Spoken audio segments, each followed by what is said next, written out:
East winds and seas becoming choppy in the afternoon. In Sydney it's 26 degrees. Brian Bury, TUW News.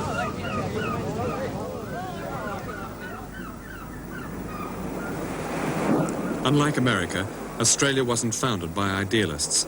After the convicts, a few brave men went into the outback, while everybody else went to the beach. I've always felt that Australians are so fanatical about sport and so good at it, because so many other dreams have failed.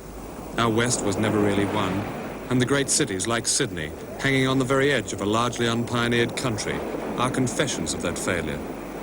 No Thomas Jefferson ever lived here. Australian heroes have always been measured by how many Olympic gold medals they can win, or how many pommy wickets they can smash. This lack of real heroes and of a national identity have always been a melancholy side to Australia, understood only by those who know us well. And it's this that some Australians are now trying to change. Unfortunately, the search for an Australian identity has been taken over by the all-pervasive Australian media, which has created a thing called the ochre. On the surface, the ochre is simply the cousin of Alf Garnett and Andy Capp, a universal slob. But to the advertising industry, the ochre is the fair dinkum child of nature, living in the shade of the poker machine and a pile of coldies. Now behold the native ochre. Hey, remember me, your old mate, Buck Off Uncle Bill. I'll give you a buck off the regular price of spirits when you buy me own Uncle Bill's brand of whiskey, brandy, gin, vodka and white rum. I used to give you a buck off the regular price of the 2 dozen pack of the Curry's Coldies, and now I'm giving you $2 off. With Uncle Bill, you get a buck off twice. $2 off the 2 dozen pack of the Curry's Draft, Tankard, Crest or Colonial Old. Mate, if you buy your spirits or beer from any other bottle shop, I reckon you've solid ivory between the ears. Uncle Bill gives you a buck off the regular price of spirits when you buy me own brand of whiskey, brandy, gin, vodka and white rum.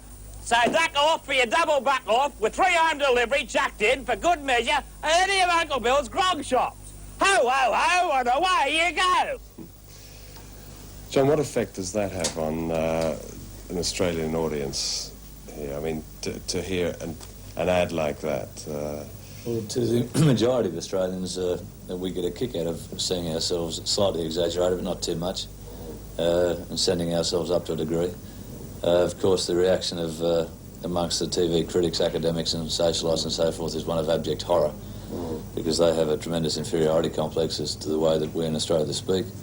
And unless you've got some sort of pseudo Pommy or Yankee accent, therefore you're not a cultured person. Does Uncle Bill, to you, is he representative of the average Australian, that sort of bloke? Yeah.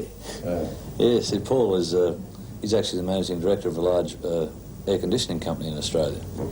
And when we took over this chain of stores, they were called Liquor Supermarkets of Australia, which is eminently forgettable. So the first thing we did was change the name to something you could remember, like Uncle Bill's Sly Grog Shop, for want of a better name. And we thought, well, why don't we find an Uncle Bill? And Paul had to represent to me, having been to thousands of football barbecues,